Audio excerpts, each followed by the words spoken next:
Tonton video ini sampai selesai agar Anda tidak gagal paham.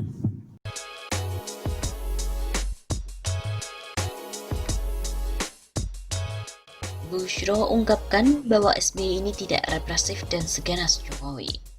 Ketua Pimpinan Pusat Muhammadiyah Bidang Hukum dan HAM, Bushro Mukodas menyebut Presiden Joko Widodo lebih represif dan ganas ketimbang Presiden SBY atau Susilo Bambang Yudhoyono. Hal itu disampaikan Bushro saat menjelaskan kelahiran RUU Cipta Kerja di seminar daring RUU Omnibus Law Cipta Kerja ditentang, dilanjutkan, dan dipaksakan.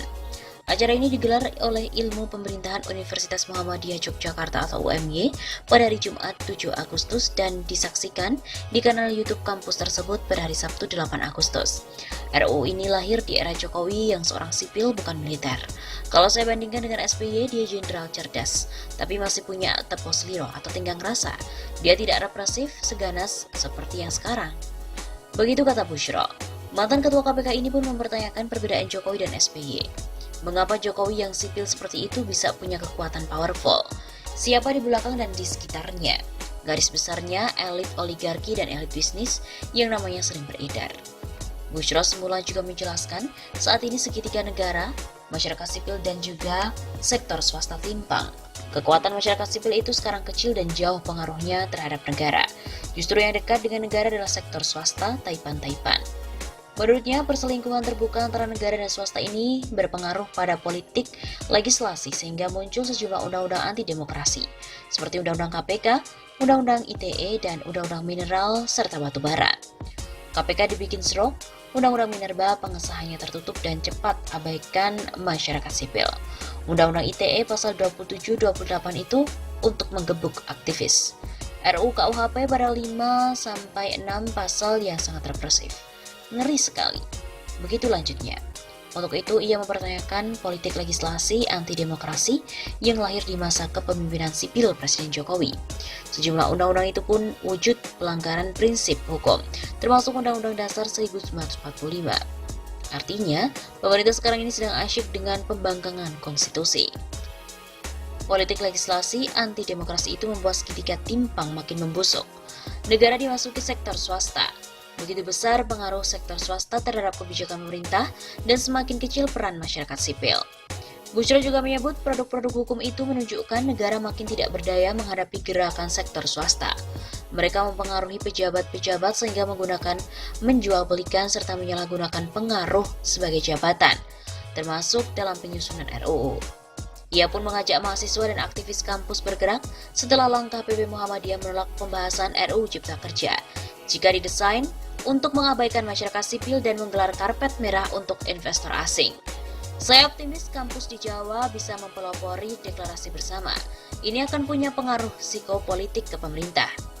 Pengajar ilmu pemerintahan UMY David Effendi juga menyebut RUU Ciptaker punya kekurangan sangat parah secara moral, ekonomi, politik. Moral ekologinya juga tidak ada, padahal pembangunan itu juga harus memperhitungkan kelestarian lingkungan hidup tempat manusia bergantung. Apalagi pandemi COVID dapat menjadi momentum. COVID seharusnya jadi pukulan telak bagi RUU ini karena kerusakan ekologi dari belahan bumi manapun dampaknya ke semua. David juga mengatakan RUU Cipta Kerja merupakan RUU paling oligarkis di muka bumi. Ini RUU Cipta Oligarki, pegiat UMKM dan buruh tidak banyak diuntungkan. Tidak ada politik harapan yang bisa ditumbuhkan dari RUU ini.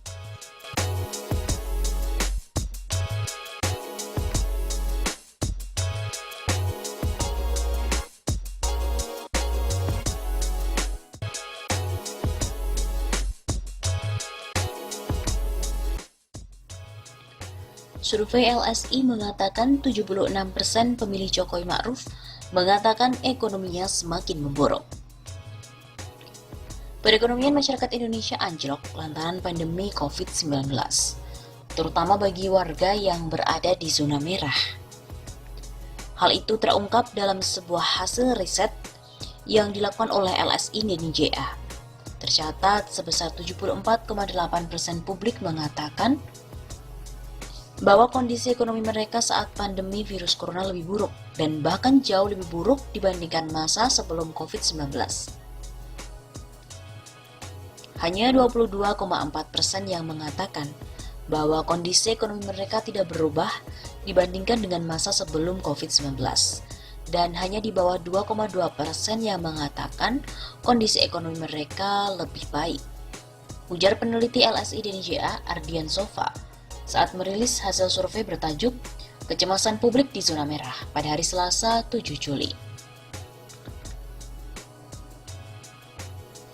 Menurut Ardian lagi, kalangan yang mengatakan kondisi ekonomi buruk merata di hampir semua segmen. Baik mereka yang kelas ekonomi atas maupun wong cilik, berpendidikan tinggi maupun rendah, tua ataupun muda dan semua konstituen partai politik. Mereka yang mengatakan kondisi ekonomi buruk juga mayoritas di pemilih Jokowi Ma'ruf maupun pemilih Prabowo Sandiaga Uno. Di pemilih Jokowi Ma'ruf sebanyak 76,3% mengatakan ekonomi mereka memburuk. Sementara di pemilih Prabowo Sandiaga sebanyak 74,2% mengatakan kondisi ekonomi juga memburuk. Sementara itu pada segmen pemilih PDIP, partai pemenang pemilu sebanyak 77,8% mengatakan bahwa ekonomi mereka memburuk. Pada konstituen Golkar sebanyak 74,2% mengatakan ekonomi mereka memburuk. Pada segmen pemilih PKS yang biasanya memilih musim kelas menengah yang tinggal di kota, sebanyak 70,7% mengatakan ekonomi mereka memburuk. 6 bulan dilanda pandemi COVID-19, tingkat kecemasan publik atas ekonomi mereka berada di zona merah. Mayoritas mereka mengatakan ekonomi mereka memburuk di atas 70% dan mayoritas khawatir mereka tak mampu lagi memenuhi kebutuhan pokok, yaitu di atas 80%. Sepanjang LSI DNJA melakukan survei opini publik sejak tahun 2003, tak pernah ada kecemasan publik setinggi ini. Begitu tutur Ardian Sofa. Karena itu, menurut Ardian, pemerintah sebaiknya menghindari untuk membuat kebijakan yang semakin memperburuk kondisi ekonomi warga. Kondisi masyarakat saat ini ibarat rumput kering yang mudah terbakar, sebab persepsi publik berpotensi mengubah krisis kesehatan menjadi krisis sosial dan politik. Pemerintah dibantu sektor swasta sebaiknya fokus untuk mengerahkan segala upaya menghidupkan kembali sentra-sentra ekonomi.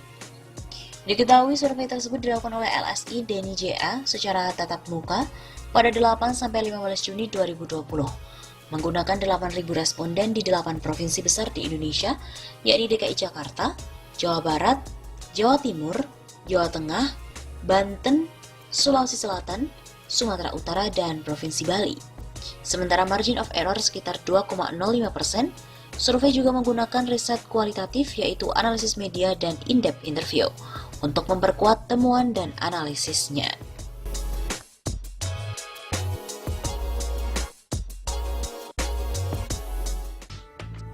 Hal ini seperti diberitakan bahwa ribuan ibu rumah tangga terlihat mengantri berjam-jam di kantor Pos Indonesia di Jalan Rambutan Depok, Jawa Barat, demi uang tunai program simpanan keluarga sejahtera PSKS Rp400.000.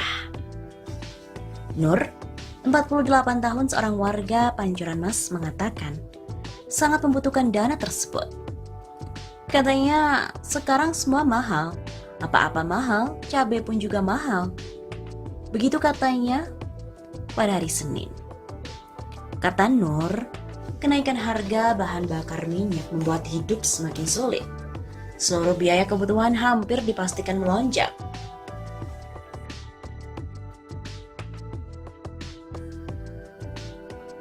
Banyak warga yang menyesal pilih Jokowi, begitu ujarnya.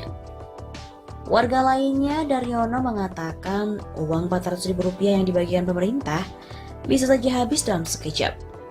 Palingnya cuma cukup buat 3 hari, langsung habis. Buat anak biaya ongkos sekolah, istri belanja. Begitu katanya. Sementara itu, Kepala Kantor Pos Indonesia Cabang Depok, Uman Mulyana, mengatakan hari itu merupakan pembayaran yang dilakukan sebanyak 7 titik. Pelayanan di Jalan Sentosa, Kantor Pos Perunmas 1, Kantor Pos Pancoran Mas, Kantor Pos Depok Timur, Kantor Pos Cimanggis, Kantor Pos Sawangan, dan Kantor Pos Cinere. Dalam mengantisipasi penumpukan RTS, maka pihak kantor pos membagi dalam 2 hari agar tidak menjadi penumpukan. Untuk pengambilan dana bantuan langsung tunai pun berbeda dengan tahun-tahun yang sebelumnya, karena dana tersebut akan tersimpan di dalam rekening giro pos masing-masing si penerima. Beda dengan tahun lalu yang dikembalikan ke pemerintah bila tak diambil.